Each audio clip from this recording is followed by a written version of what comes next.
For nearly 8 hours on July 13th, 1985, the United States had no president who could legally command its military, negotiate with foreign powers, or launch a nuclear response.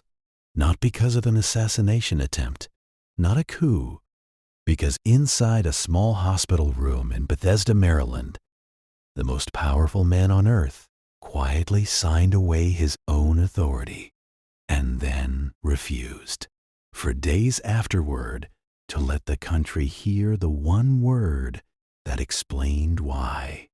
The White House called it routine. His doctors, standing just outside earshot of the cameras, knew otherwise. Reporters camped outside the hospital were told to expect nothing more than a brief update by evening. What really happened inside Ronald Reagan's body that summer would test a 74-year-old man's pride, his marriage, and the fragile, untested machinery of American power itself. A machinery built on paper decades earlier, but never once fully put into practice. And it began quietly, with a word his own staff was almost too afraid to say out loud, even to each other, in the hours before the anesthesia took hold. Ronald Reagan was 74 years old that summer, the oldest man ever to hold the American presidency, tall and lean, at just over 6 feet, his silver-gray hair combed back in the same pompadour he'd worn since his Hollywood days, his face weathered but still carrying the easy, camera-ready smile that had gotten him elected twice. In the spring of 1985, aides quietly noticed something small. The president seemed more fatigued than the usual after long days, and a routine physical flagged an irregularity in his colon worth a closer look. A colonoscopy was scheduled for mid-July at Bethesda Naval Hospital, worded on the official calendar so blandly that even members of his own staff assumed it was little more than a formality. A footnote between meetings, not the start of anything serious. Nancy Reagan later said she sensed something in her husband's tone that spring, a tiredness he tried to laugh off in front of the staff, but couldn't quite hide from the one person who had spent decades learning to read him. On July 12th, doctors found a polyp nearly the size of a golf ball growing inside Reagan's large intestine.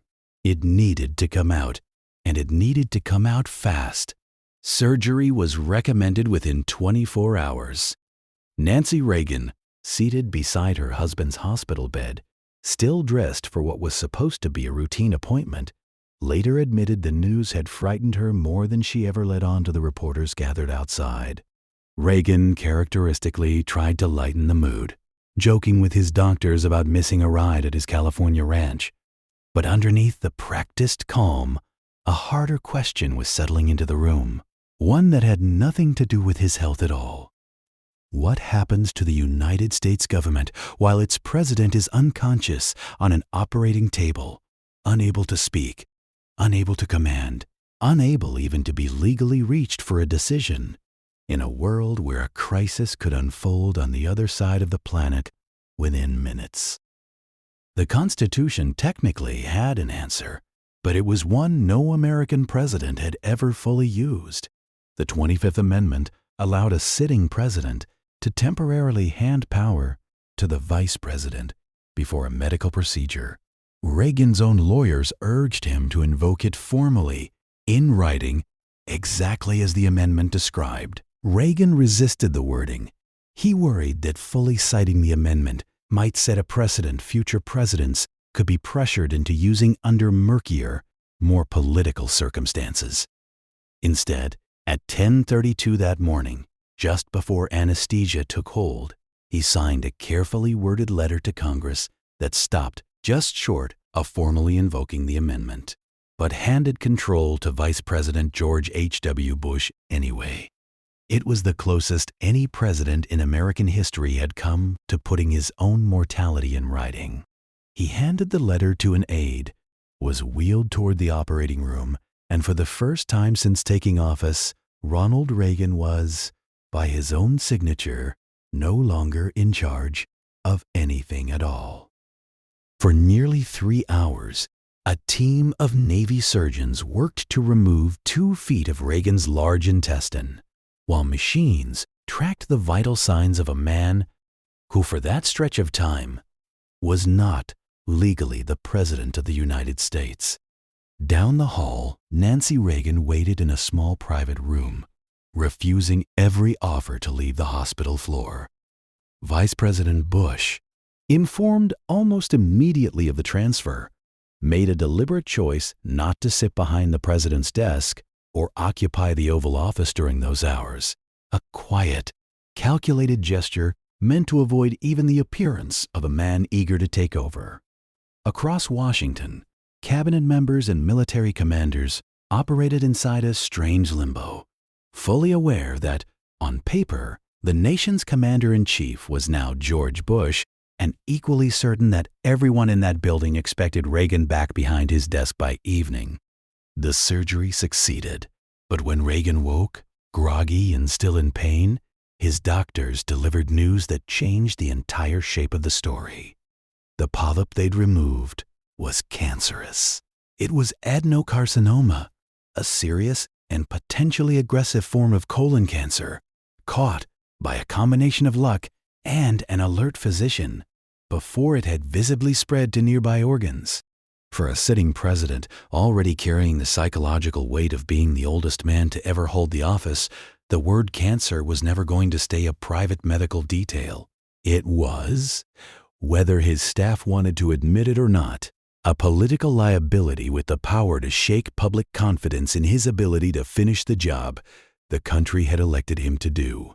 In the hallway outside his recovery room, aides were already gathering, quietly asking each other the same uneasy question: how much of this does the country actually get to know?